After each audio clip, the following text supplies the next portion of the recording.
Okay, very good morning to all. It is my pleasure to introduce the next speaker, my colleague and friend, Professor Noor Faizal Ahmad Bahuri. He actually needs no introduction as the head of the Visibility and Communication Unit of the Faculty of Medicine of University Malaya. So Faisal completed his neurosurgical training and then took on the mantle to subspecialize in pediatric neurosurgery. And having provided the service in pediatric neurosurgery, he also embarked on providing pain management services. So this stemmed from his years in Oxford when he was undertaking his doctoral thesis there. He became especially concerned about chronic neuropathic pain management. So he used to tell me that, despite having a keen interest for health reasons in the martial and pugilistic arts, he strongly feels that nobody should be suffering from pain, and he believes that everyone deserves to be pain-free, even if to live for just another day. Faisal treats chronic pain conditions such as chronic migraines, atypical facial pain, trigeminal neuralgia, cervicalgia, lower back pain, and other chronic conditions. As Dr. Muhaimin said, these are the difficult times with COVID, and we have all met our challenges, but in a very strange way, we have been fortunate that we are continuing avidly and progressively in our respective professions, particularly in the medical field. And to quote Alexander Fleming, with that fortune, let us all try to repay fortune by doing a good job of work. And on that note, I'll hand over to Faisal to give us his talk on pain management. I just like that topic, man. Unity in diversity. So without further ado, Faisal.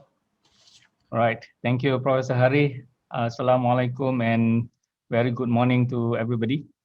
And not to forget, Selamat Berpuasa. We just finished one day of fasting. We have another 29 days to go. All right. Today's topic is interventional pain management.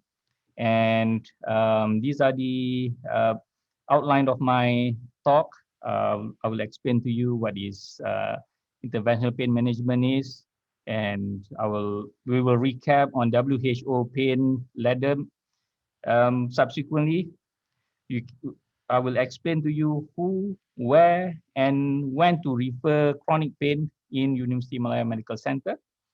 And for the last two slides, I will explain to you the types of cases that benefit from IPM. So let's start. Interventional pain management, as the name says,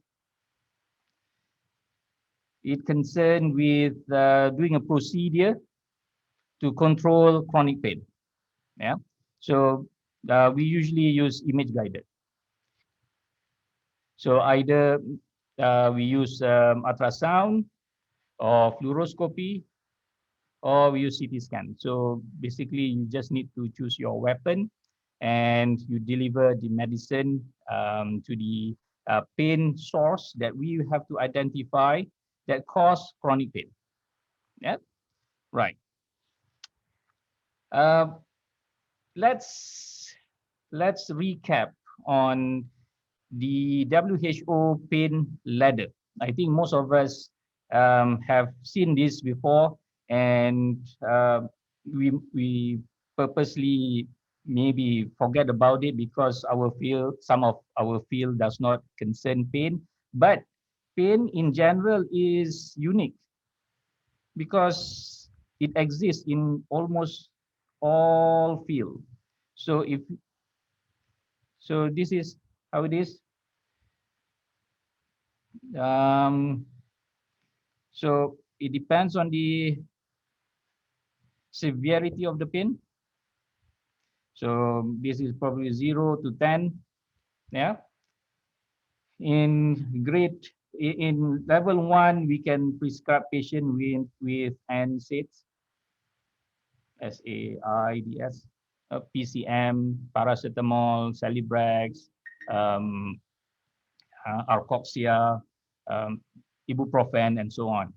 And when the pain score getting higher, we can start with opioids. Okay, this is the low opioids, and this is strong opioids. So low opioids, for example, is tramadol, and for strong opioids, probably your morphine and so on. So in this case, we can add adjuvants. For example, gabapentin, um, what else? Lyrica, pregabalin, as well as amitriptyline. So where does IPM stand? IPM stands here because, look, for example, if the patient have a cancer pain and the pain score is at about 8 to 9 and he's on strong morphine, the quality of life is not going to be great because patient will be sleepy. So what if we intervene early at this point of time, maybe around this area, we intervene with interventional pain management, then we can actually reduce the dependency on morphine, and patient is not sleepy. Patient is able to enjoy his remaining days for cancer patient. Yeah.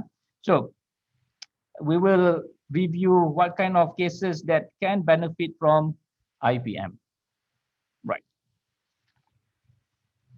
I know some of you probably prescribing pain medicine independently.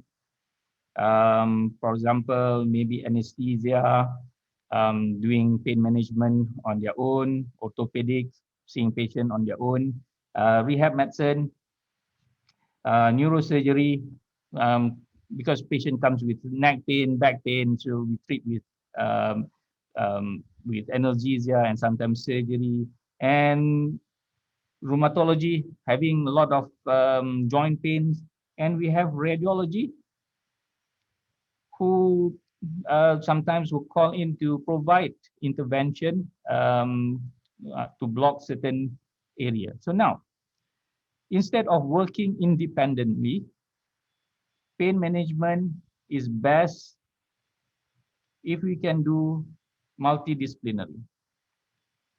Everybody work together in one team, providing multi point of view. So imagine if the patient is sitting here, he's receiving input from anesthesia, from orthopedic if necessary, from rehab, how to manage the patient after the procedure, neurosurgery if necessary, and radiology who can provide adjunct treatment. So now, this is how we should practice pain management through MDT.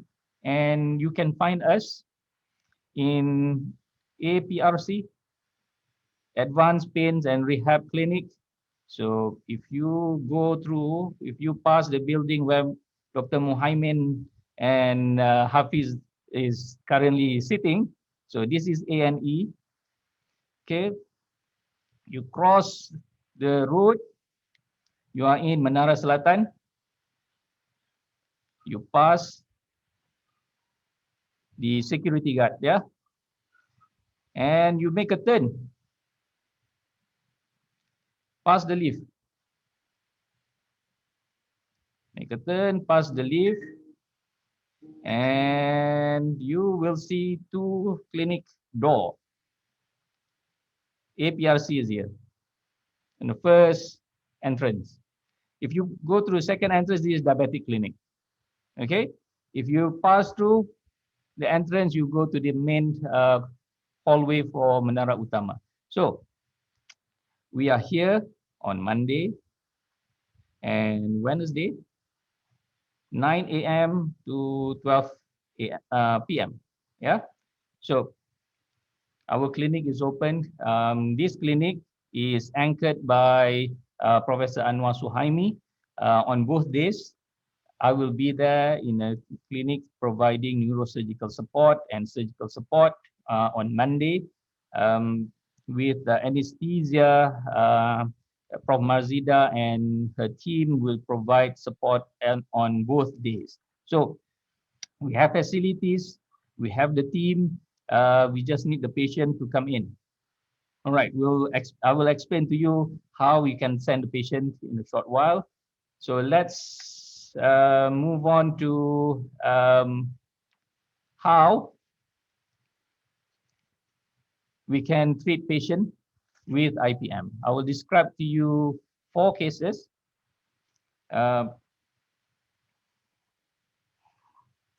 One, the 17-year-old boy who came to my clinic complaining of severe neck pain on the left side for 6 months. And he described the pain as pricking as well as lancinating. It's like being tear upon, and the pain radiates to the vertex. So in certain condition, we call this cervical cophalgia. So pain that arises from the neck radiates to the head. So you might mistaken this from migraine or from muscle spasm. But if you examine the patient and you press on the occiput on the painful area, if the patient complain of pain, immediate pain, that is a pathognomonic of occipital neuralgia. Okay, so you can do a few things here.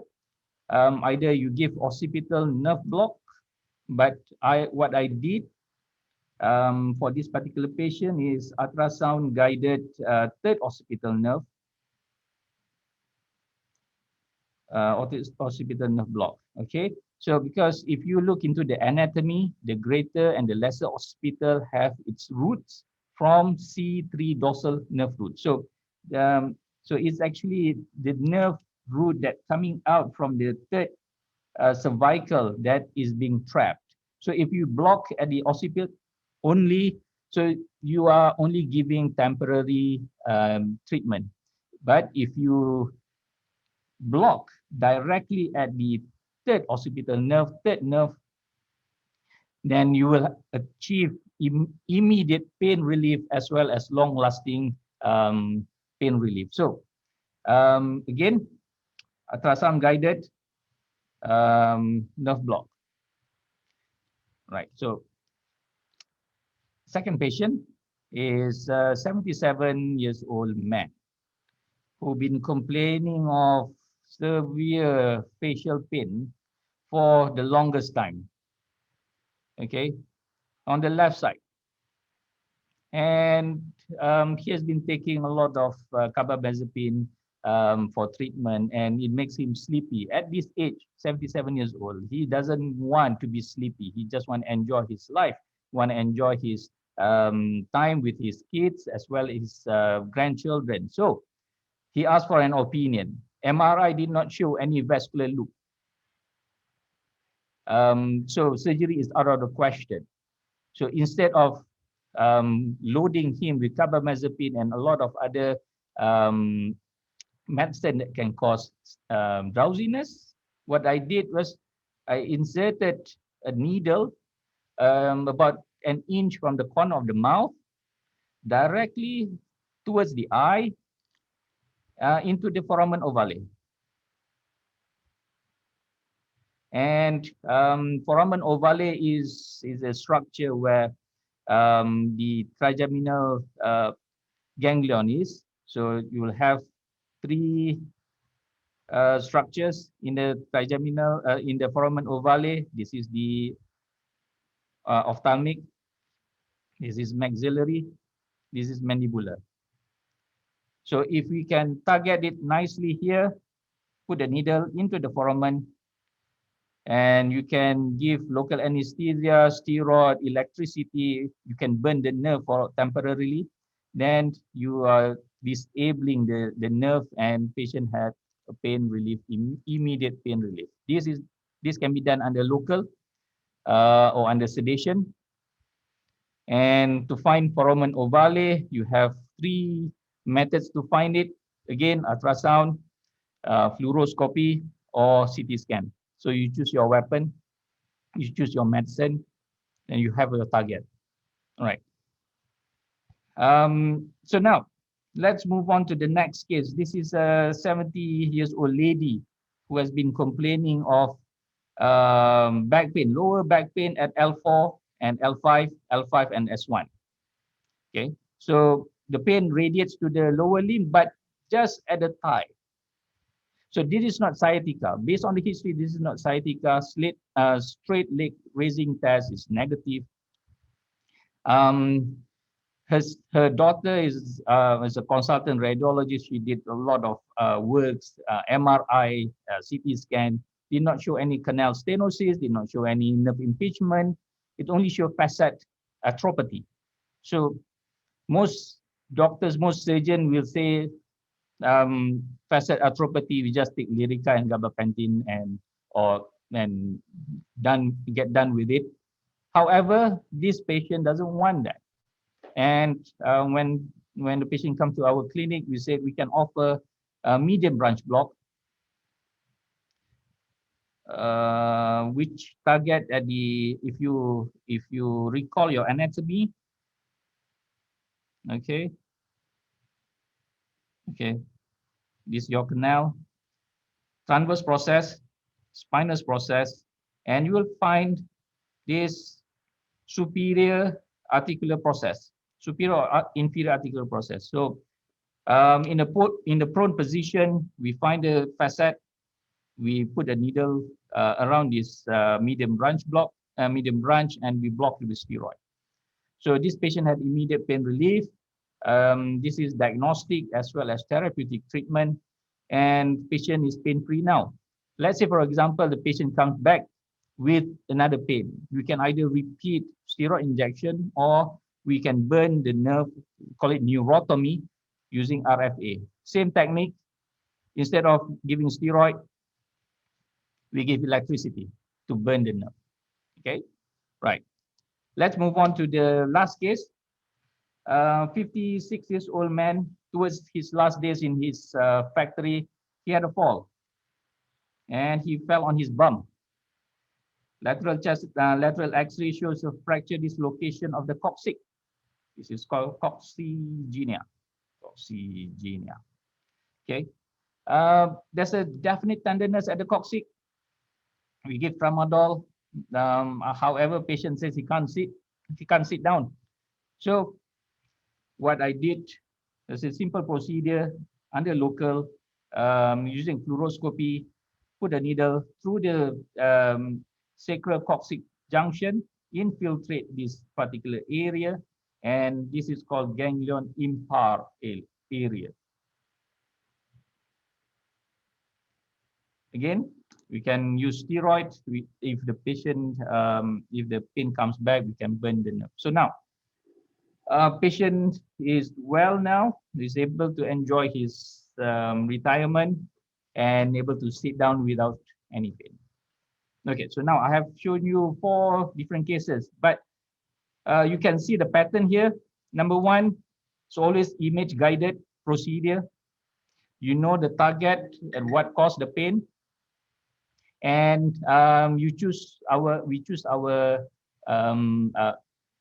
medicine, our treatment is either electricity, RFA, burn the nerve, or you give steroid just to numb the particular nerve and reduce the inflammation for about 6 weeks.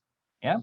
So now let's go on to expand our horizon and see who else can benefit from IPM. Right. So we can do this.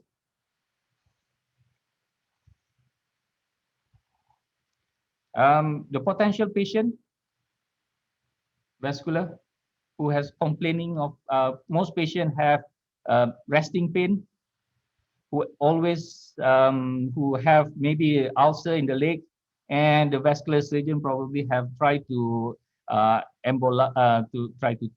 embolectomy, do a bypass, and sometimes the team says inoperable.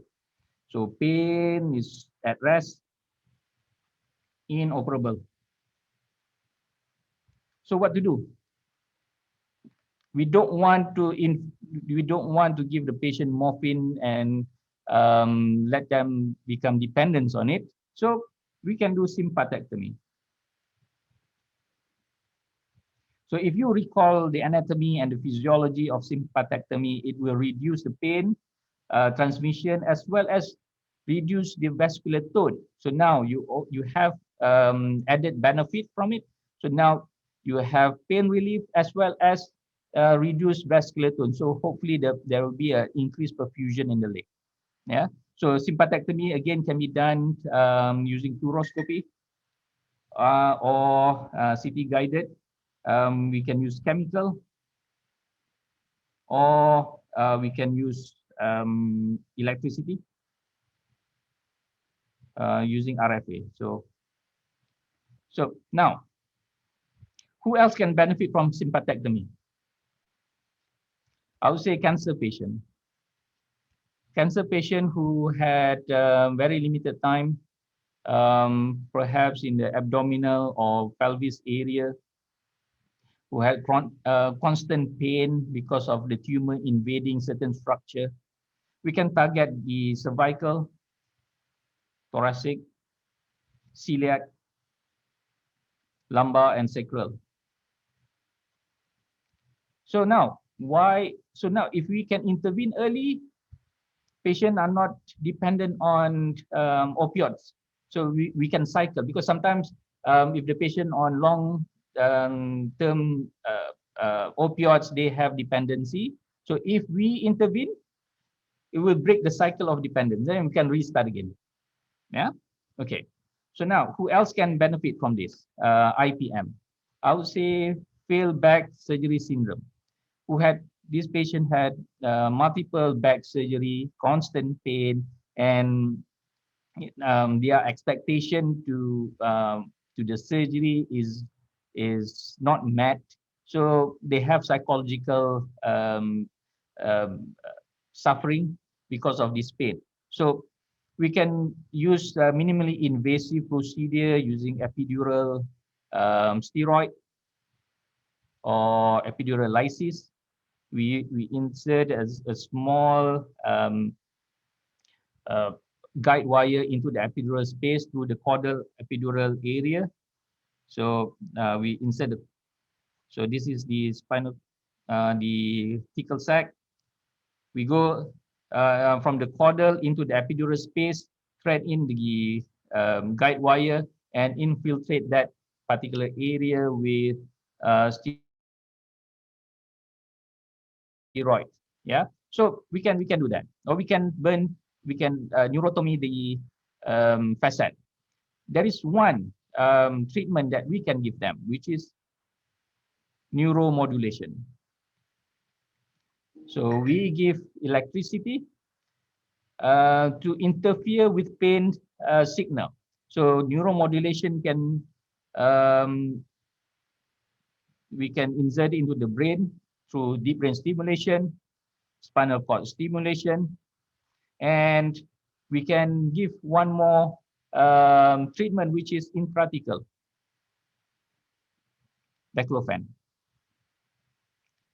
or intrathecal morphine. Okay, so now, who else can benefit from intrathecal morphine and baclofen?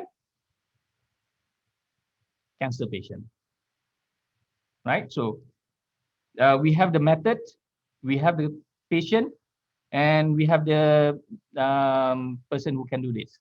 Okay, right. There's another group who can benefit from intrathecal baclofen, which is dystonia. Dystonia patient who had maybe post-stroke or had a cerebral palsy, who had spinal cord injury. So they have dystonia, like a tight clenching hands or arms and limbs, and causing pain. So we can provide them with intrathecal baclofen. When I was in Oxford during my PhD years, my supervisor treated dystonia with deep brain stimulator.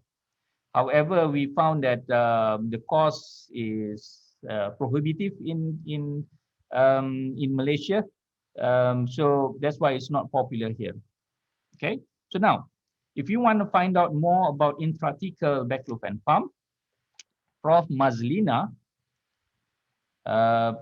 from rehabilitation medicine will be talking about intrathecal baclofen pump on 23rd of April from 2 to 4. So the Zoom link will actually has been provided in your email. Please check your email and look at our website, the FOM social media. It is been publicized there. So now, this is a good opportunity for you to find out more about intrathecal baclofen pump and see whether your patient can benefit from this treatment. So if you have cancer patient who are terminally ill, you can try to offer sympathectomy or intrathecal baclofen pump. So these are the methods to expand the horizon of pain management in University Malaya Medical Center. So now, you have the cases. We have reviewed the IPM, interventional pain management. You know where we sit at the base of the pain. We try to reduce the pain management and break the dependency. And we want to try to get a good quality of life for patients who maybe have few days or few months left in this life. So now, just to close this session, right? I am showing you the map again, where to find us from emergency, cross the road, go to Nara Selatan, pass the security guard, make a left turn, pass the lift, and you will see us in APRC, Advanced Pain and Rehab Clinic, Monday and Wednesday. So now, what you can do, you can refer cases to us for pain management, and we will send the patient back to you after we have given them treatment, or you can come and train with us. Just have an attachment to see what methods of pain management that you can learn and provide in your own clinic. If you think that sending the patient is a bit hassle, taking your time. So, and if you think that you want to do the pain treatment on your own in your own clinic, it's okay. Come and see us. We will teach you. We will train you on how to do certain procedures independently. Okay. So, with that, I hope that all of us will think about pain management as a group practice. We can provide patients with multiple point of view, improve their quality of life, and reduce their pain. Right? Okay. That's all for my presentation. I am open for Q&A if there's any. Let's see. Ada ke? Oh. Okay.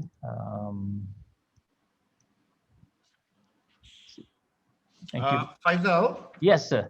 Can I help with? So we've been getting a lot of comments on the chat and Q&A.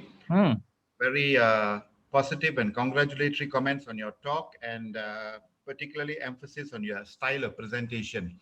So there are some good questions here. One from Dr. Wan Yu Gong. Are you there, Dr. Wan? Dr. Y? Okay, if I may. So her question is on your experience of handling pain for EMPD skincare patients. Okay. And whether the APCR accepts walk-ins or only referrals. Okay, we accept walk-in as well as referral. So if the patient needs some form of intervention and opinion on intervention, you can send the patient on Monday clinic, where this is where I will provide an intervention procedure as with Professor Anwar. Prof. Anwar Suhaimi will provide musculoskeletal as well as soft tissue intervention. I will provide the cranial, cervical, and spinal intervention. And you can come on Wednesday if you need uh, to have a consultation about the medication for the patient.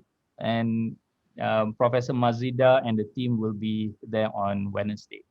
So I think you can come on any day with referral if possible, so that we have a clear idea what you want to achieve for that particular patient. Okay, so can I answer Prof. Siti Mazlipa? Um, dental specialist. Okay, we just started our MDT. All right. Modality. Okay, so yes, we will glad to have a dentist in our team here. So dental will join us. They are providing temporomandibular joint clinic. So yeah, we're happy to have you on board in our MDT. And last Monday, I've spoken to one psychiatrist. Uh, he is willing to provide psychiatry support to our patient who need cognitive behavioral therapy and so on. And in fact, if you look at anesthesia, Prof. Mazida provide hypnotherapy for some of your patients. So we have a lot of armamentarium in our pocket, so we can help your patients. Okay. Let me just check my WhatsApp, see whether they WhatsApp me personally.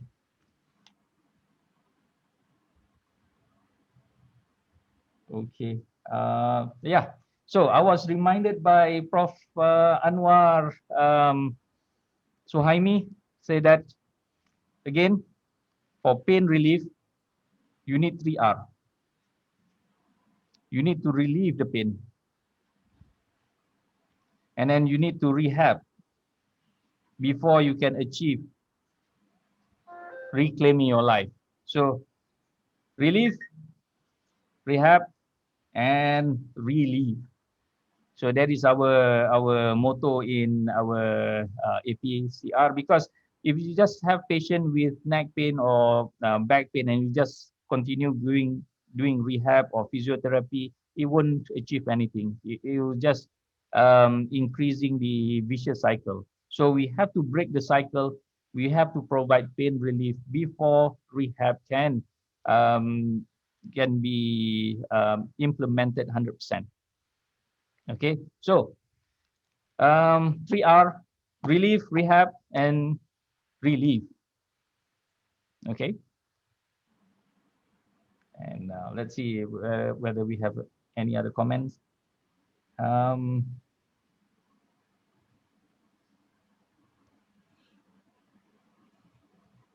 Okay, so